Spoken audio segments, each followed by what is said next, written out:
The Sun Devils are going to have to find somebody to replace Jalin Conyers and Elijhah Badger in 2024, but we're still kind of curious who is going to replace those two.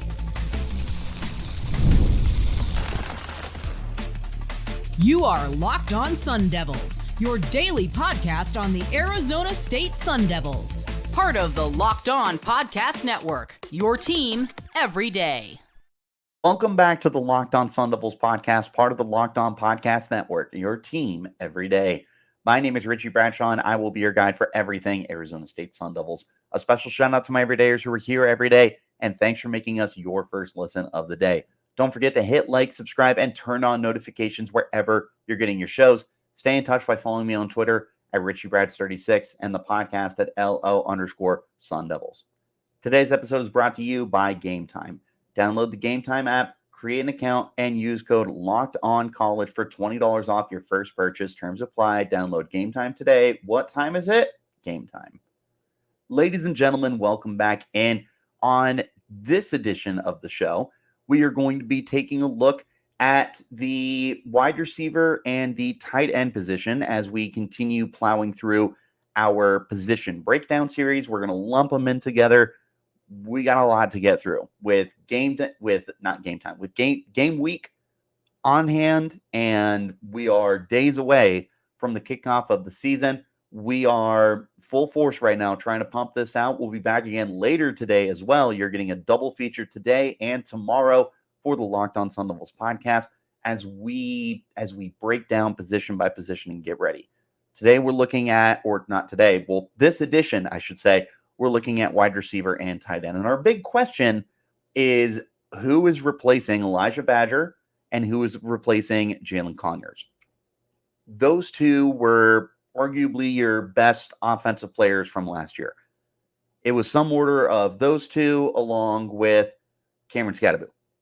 Good news is Scadaboo is back. Bad news is Badger and Conyers are gone. And it feels like it's probably going to be more difficult to replace those two than it will be Scadaboo. Although Scadaboo is also just in such a great role for the team and is in such a great situation for the Sun Devils with their likely willingness to run the football as much as they will, that they have the bodies to be able to run the football effectively, even if Scadaboo wasn't coming back, but he is, which makes that even better. We talked about running backs yesterday, by the way, so if you did not get a chance to check that one out, make sure that you go check out that episode.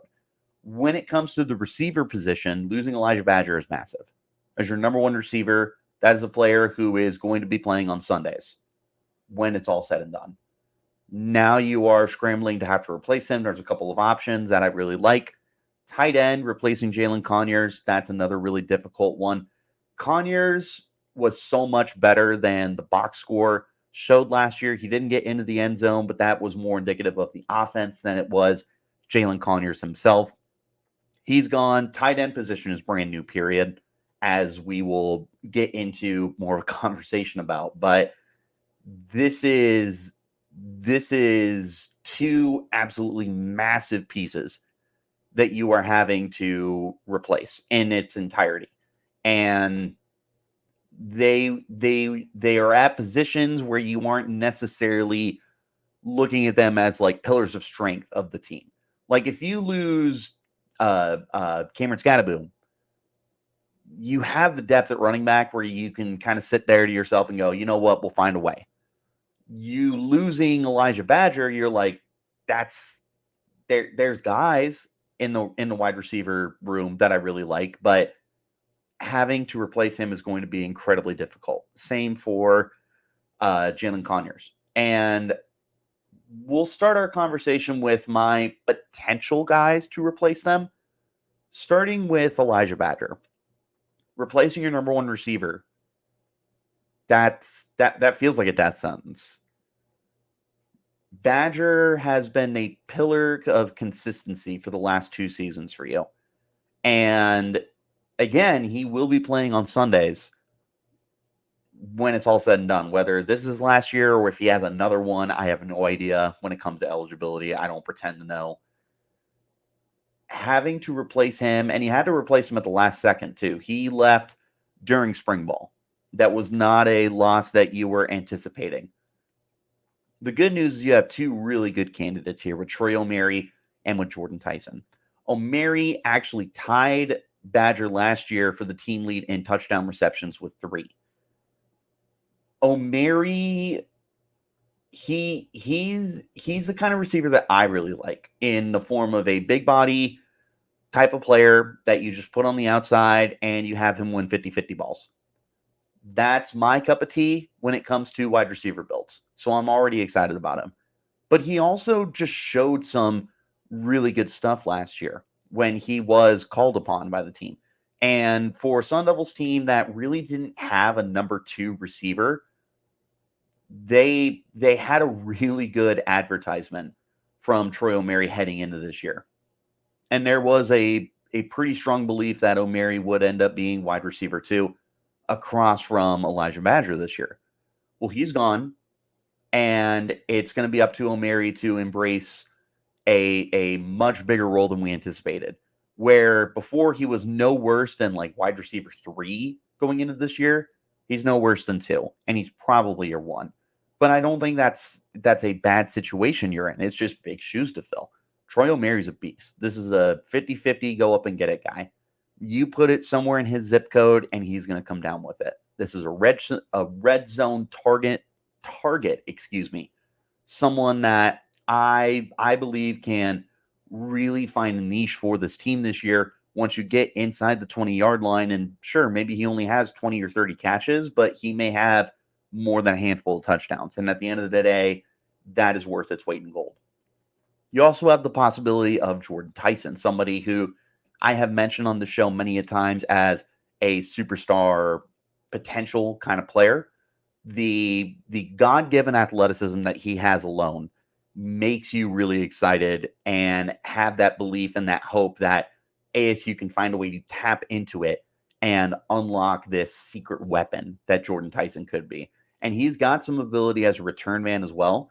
And it makes it a really lazy comparison to be like, that's your Elijhah Badger, because he does have that gadget ability to be a special teamer, to be an end around kind of put the ball in your hands. Like, it feels like a really easy switch to go from Elijhah Badger to Jordyn Tyson. Unfortunately, you didn't get to see Tyson last year. He was recovering from a leg injury that he sustained when he was at Colorado. He is back. He's 100% healthy. He looks confident. He looks ready to go. If he is ready to go, and if he is able to get into the talent and the potential that we have seen from him, sky feels like the limit here. There's other really quality receivers that I like. I've mentioned before that Melkon Stovall, I believe, is going to be in for a big season this year. Jake Smith is someone they really like. Malik McLean is someone that we're going to have a bigger conversation about down the road as well. There's youngsters like Caleb Black and Corbin Hendricks that they're interested in. There's options at receiver. Tight end, it's a little trickier because not only is Jalin Conyers gone, but your other top options from last year in the forms of Bryce Pierre and Messiah Swinson are also gone. They have either run out of eligibility or entered the transfer portal. You are completely unknown at tight end this year. Now, there are some really interesting options, and the two who have my most attention as far as day one players go are transfers Chamon Metayer and Markeston Douglas. Now, Metayer is someone that I am firmly of the belief is going to be your starting tight end, your tight end 1 until further notice, and someone who could end up finding a really good role for this team. I don't know if he's Jalin Conyers, but I think he could be Bryce Pierre as one of your go-to tight ends, someone that maybe you look to once you get into the red zone and all that good stuff. Markeston Douglas, that's a big dude. That is a absolute mammoth. He looks like an offensive tackle who gallops like a gazelle. He feels like a matchup guy to me. And I don't know if Metayer or Douglas are necessarily full-time players, but I do feel like those are those are two players that we're going to see a lot of snaps this upcoming season. And there's guys behind him too. Cameron Harpole, Colson Arends is there. They have my guy Jaden Fortier, who I want to bring up briefly because he is practicing and all that good stuff, but I still don't know if we're going to see a lot of him this year. I definitely jumped the gun last week or it might have been 2 weeks ago, when I saw that he was back at practice. I jumped the gun and got really excited about him. So now I want to tap the brake again for myself, if nothing else. We don't know what to expect from Jaden Fortier this year. The tight end position in general is just a spot that we don't really know what to do with. It could be really good. It could be a non-factor. We'll have to wait and see. But finding a replacement for Jalin Conyers is going to be remarkably difficult this year. Conyers was someone who was a fixture of the offense last year. He was just a great player, period. I mean, he was taking snaps under center because you were so thin at some point in time due to injuries and everything. Having a player of Conyers' caliber missing, I don't know that you replace that this year. You can try and replace his roles, various roles. I don't think there's one player who replaces him. With that being said, I do like Metayer to probably be tight end one, but you know what? We'll talk about that more in just one moment. Bottom line here, it's a very trying season upcoming for the Sun Devils at the wide receiver spot and at the tight end spot. And we're going to learn a lot about them this year. We're going to talk about my potential depth chart for those two positions here in just one moment. This is the Locked On Sun Devils podcast, part of the Locked On Podcast Network, your team every day. Game Time has a new feature called Game Time Picks, and it makes getting tickets for your favorite live events even easier. Game Time Picks filters out the fluff to show you incredible deals on great seats so you don't have to waste time searching through thousands of tickets. Game Time Picks curation makes it easier to save more on sports, concerts, comedy, theater, and any other events that you can think of. Their all-in pricing feature will allow you to see the total upfront with no surprise fees at checkout. You can also get a panoramic view of your seat in the app before you buy, so you know what to expect when you arrive. Their lowest price guarantee means that Game Time is going to credit you 110% of the difference if you find tickets in the same section and row for less, and your purchase is covered with the most flexible customer service policy in the ticketing industry. Take the guesswork out of buying tickets with Game Time. Download the Game Time app, create an account, and redeem code LOCKEDONCollege for $20 off your first purchase. Terms apply. Again, create an account, redeem code LOCKEDONCOLLEGE for $20 off. Download Game Time today. What time is it? Game Time. Also want to talk to you about our friends over at FanDuel. You've heard us talk a lot about FanDuel, America's #1 sportsbook, and for good reason, but we've got something a little different for you. Now through September 22nd, all FanDuel customers can bet $5 and get a 3-week free trial of NFL Sunday Ticket from YouTube and YouTube TV. Then with a YouTube TV base plan, you'll be able to watch every regular season Sunday afternoon at a market game. All you need is a Google account and a current form of payment. You can cancel anytime. Just visit FanDuel.com/lockedon to download America's #1 sportsbook. Appreciate you guys for tuning in and making us your first listen of the day. Shout out my everydayers who are here every day. Let's get back into our conversation now. Taking a look at a potential depth chart for these Sun Devils. Let's start with the wide receiver spot, where it's how would I put it to words? I like the group you have. I feel pretty confident in it. I just don't think you have that ace receiver right now, which is fine. You could end up finding him down the road. You also are just kind of hoping to get not consistency. Obviously, you want consistency. You just want guys to be able to fill roles. for right now. This is especially true when it comes to Jalin Conyers, because you don't have a single player who replaces Jalin Conyers. You need guys who can replace roles. So with Elijhah Badger, you need guys who can replace roles. I don't know that you're replacing a true number one receiver, but you can hopefully replace someone who can line up against number one corner, someone who can get the ball in a variety of different ways, yada, yada, yada. Let's just jump to a depth chart. Wide receiver, we're going to go 1 through 5 here. 1 through 6, actually. My number one receiver, until further notice, I think it's got to be Troy Omeire. He's put in the time. He's put in the effort. We saw him on the field last year. He looked good last year. I don't see any reason why he shouldn't be your number one receiver to head into the year. And again, this is coming from a huge Jordyn Tyson fan, someone who definitely feels is probably the most talented receiver on this team. But until we can actually see that culminate on the field, I think right now Omeire has to be your number one guy. Again, he's been on the field. We've seen what he can do. We know how good he can be. Now it's just a matter of getting him onto the field, getting it to that point. Number 2, I am going to go with Jordyn Tyson. Again, wouldn't be surprised if he's wide receiver 1. Stupidly talented, feels like a next level player, just got to be able to get back onto the field and start taking those positive steps forward. He's really good. In terms of someone who could be Elijhah Badger, Jordyn Tyson fits that billing a lot better than Troy Omeire does, because he has that explosive athleticism that Omeire just doesn't possess the way that Tyson does. Tyson feels like a put the ball in his hand and something can happen any given time.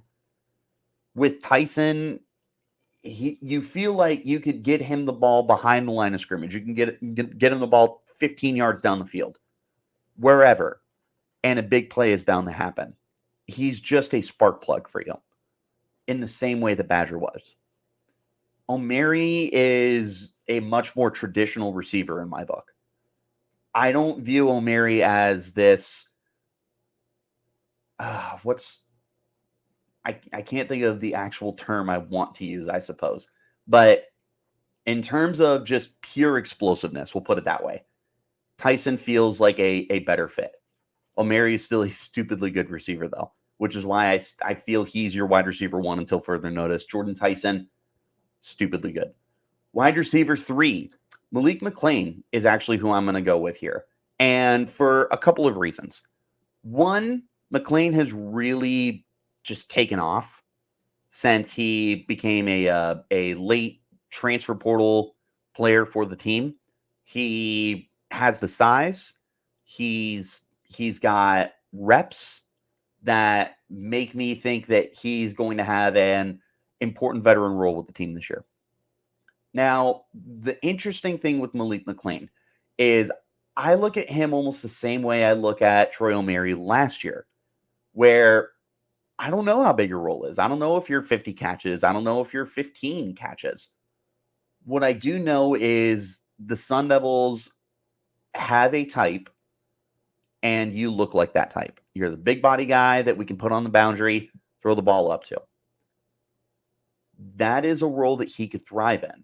And it could lead him into having basically the same exact situation that Troy Omeire had last year, where Omeire, even though he only had 20 catches, 223 yards, and 3 touchdowns, it was still one of the most productive seasons at the receiver spot for the Sun Devils. It was their number 2 receiver. McClain could find himself in a similar situation as Omeire did last year for the team. And the size is something that really speaks to me. Wide receiver 4, I'm going to go Melkon Stovall here. I really like Stovall, and I think that there's going to be a really good season in store for him this year as he goes into his final year. He's a graduate player. He's another, like, if you're looking for someone to fill the role as like a get him the ball kind of player that Elijah Badger was, Stovall also kind of fits that. He has some special teams ability. You feel like you can get him the ball behind the line of scrimmage, he can make something happen. There's another guy who is a sleeper candidate to fill that Elijah Badger role. He just doesn't look like him. He's much shorter. It's much more about the fit and the role than it is the actual like player itself. Wide receiver 5, Jake Smith. Jake, I think Jake is going to outplay wherever he ends up. Unless he is wide receiver 1, I think he outplays the expectations that are being placed on him. This is a really good football player. This is a really good route runner. He had to sit last year because of the NCAA's 2-time transfer policy. He's hungry. He looked great last year before he was ruled ineligible. It's going to be difficult to keep him off the field this year. Unfortunately, there's just only so many targets to go around. But I am thinking that Jake Smith is going to be in for a pretty nice season this year. Wide receiver 6, I'm going to go Xavier Guillory. Give me the veteran, someone that came into the year in 2023 as the number 2 receiver. Unfortunately, dealt with some injuries, dealt with some drops that lingered into the second half of the season. He wasn't able to finish as strong as he started. He's still going to be part of this offense. He's still a big play guy. He's someone that can stretch the field. There is a role for him. Again, like I said with Jake Smith, you're in a spot where there's only so many targets to go around. Starting slot receiver, I am going Stovall, by the way. I think when you roll out in a 3 receiver set, you will have Omeire, Tyson, and Stovall in the slot, just for what it's worth. Tight end, Chamon Metayer is my starting tight end. I think he does the most for you. I think he is a phenomenal weapon in the passing game. Someone that I have decent expectations for. I'm not going to say like, oh my God, he's going to be huge, but I do think he's going to have a pretty nice role this year. Tight end 2, Markeston Douglas. Would not be surprised if he was tight end 1. We'll wait and see. When it comes to replacing Jalin Conyers, you're going to be replacing roles rather than replacing the actual player himself. Douglas, he looks a lot like Jalin Conyers did. Conyers was 6'4", 260 pounds, and just moved like it was nobody's business. That's the same way that Markeston Douglas is, albeit a few inches taller. Similar look. Let's see if they can play the same. Beyond them, Harpole, Fortier, we'll see what they can do. I just want to temper my expectations for Fortier. And I know I've gone back and forth, but until we're definitive on how big the role is going to be, right now, it's not fair to place massive expectations on Jaden Fortier. That said, I do have some predictions I want to get into, which does include Jaden Fortier as we wrap up this edition of the pod. We'll hop into that in just a moment. This is the Locked On Sun Devils podcast, part of the Locked On Podcast Network, your team every day. If you are tired after lunch, you're not alone. In fact, research shows that 70% of us are going to hit a wall after lunch. So let a 5-hour energy shot help leap over that wall for you instead of crashing into it. 5-Hour Energy is a brand hardworking people like you and I have trusted for over 20 years to give us an alert, energized feeling that we need to get through a busy, hectic day. You always know where to find your 5-Hour Energy shots. They're right at the cash register at nearly every convenience store, drugstore, grocery store nationwide. Stock up on money-saving multi-packs to make sure you never run out of delicious, energizing 5-Hour Energy shots. If you go to 5hourenergy.com, that's the number 5hourenergy.com, and get some 5-Hour Energy product today, you can use my promo code LOCKEDONCFB for 20% off your order. This offer is only valid until September 30th on one order, cannot be used with other promotions, and the code is not good on subscription orders. Go to 5hourenergy.com today. Use the promo code LOCKEDONCFB for 20% off of your order. One more time, wherever you get your shows, hit like, subscribe, turn on notifications so you get an update whenever we post new content. I appreciate you guys for tuning in and making us your first listen of the day. Shout out my everydayers who are here every day. Let's wrap it up with some bold predictions. I got 3 for receivers, 2 for tight ends. Number 1, I am saying that Omeire is going to double his touchdowns from last year. 3 touchdowns from last year, nothing to sleep on. I'm saying he gets 6 this year.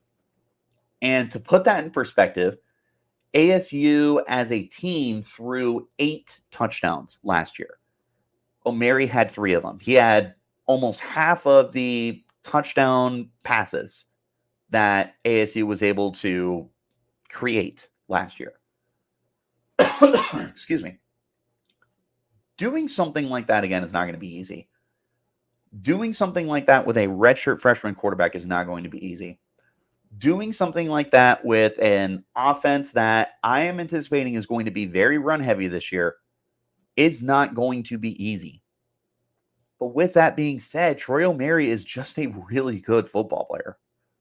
And like I said, he fits that niche role that we have come to see from ASU, is they like these big boundary guys that they can throw the ball up to. Omeire is that. There is a role for him this year, if nothing else, than to be a red zone guy. I'm thinking there's going to be some touchdowns to be had this year through the air. They threw 8 last year.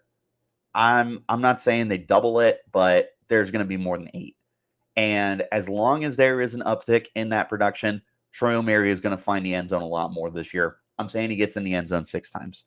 I'm also going to say that Jordyn Tyson will eventually break out and turn into wide receiver 1 for this team. Now, if that means he declares after this year, because he will be eligible, I don't know. What I do know is the talent is apparent, and it's right there. So if he's able to grasp it and unlock it, sky feels like the limit for Jordyn Tyson. He's fast, he's big, he's got a good catch radius. It's a big play waiting to happen. If everything comes together, Jordyn Tyson is good at football. And I have a feeling that by the end of the year, we will be talking about Jordyn Tyson as the number 1 receiver for this team. Also, I already kind of hinted at this, but I'll mention it again. I do think that Malik McLean ends up taking on that Troy Omeire role this year. I don't know how many catches we're looking at. If it's going to be verbatim what Omeire had last year and he gets 20 catches again, but I feel like this is an important role for the team to have that boundary guy, someone who can stretch the field when you need him to, but someone that you can throw the ball up to near the end zone. McLean feels like a really easy slot and play for that. 2 bold predictions for the tight end spot. 1, I'm going to say Chamon Metayer ties for the team lead in touchdowns. So where Omeire got 6, I'm saying Chamon Metayer gets 6. Last year, he had 5 for Cincinnati. He looks ready to step into that role again that he had at Cincinnati, where he was a red zone kind of weapon for them. I'm thinking that's going to be the same thing this year in Tempe. They very well, I won't say they could phase out the tight end spot this year, but there is a chance that tight end is just not as important for the Sun Devils this year. Either way, I just feel like touchdowns have to go somewhere. And provided ASU is throwing more than 8 touchdowns this year, tight end is going to get involved. Chamon Metayer feels like the best tight end on the team right now. Easy prediction for me. Last bold prediction, because I can't help myself. Jaden Fortier, if he is healthy, my bold prediction is at the end of the year, he's going to go nuclear. And we are going to see Jaden Fortier just absolutely take over the scene in Tempe. By the end of the year, I don't know if it's a 1-game example or if it's 4 games. I don't know. All I know is by the end of the year, Jaden Fortier is going to do something, and we're going to go, we should talk about him. We should start a dialogue about tight end one. He is special. He's a two-way player. He's big, he's strong, he's fast. As long as he's healthy, as long as he's 100% good to go, this is a player that is just going to be too talented to like keep off the field. You're going to really struggle to come up with legitimate reasons to leave him off the field. That's what I think. What do you guys think? Am I too high on someone? Am I too low on someone? What do you guys think of the potential replacements here for Elijhah Badger, for Jalin Conyers? Let me know in the comments. Hit me up on Twitter at Richie Brads36, the podcast at LO_Sun Devils, wherever you get your shows. Hit like, hit subscribe, turn on notifications so you get an update whenever we post new content. I appreciate you guys for tuning in and making us your first listen of the day. Shout out my everydayers who are here every day. Like I said, guys, we are right back here a little bit later today. We're going to be continuing to plow through this position-by-position breakdown series. We're going to be taking a look at the defensive side of the football coming up, so I will see you guys there. Till then, you keep it locked right here on Locked On Sun.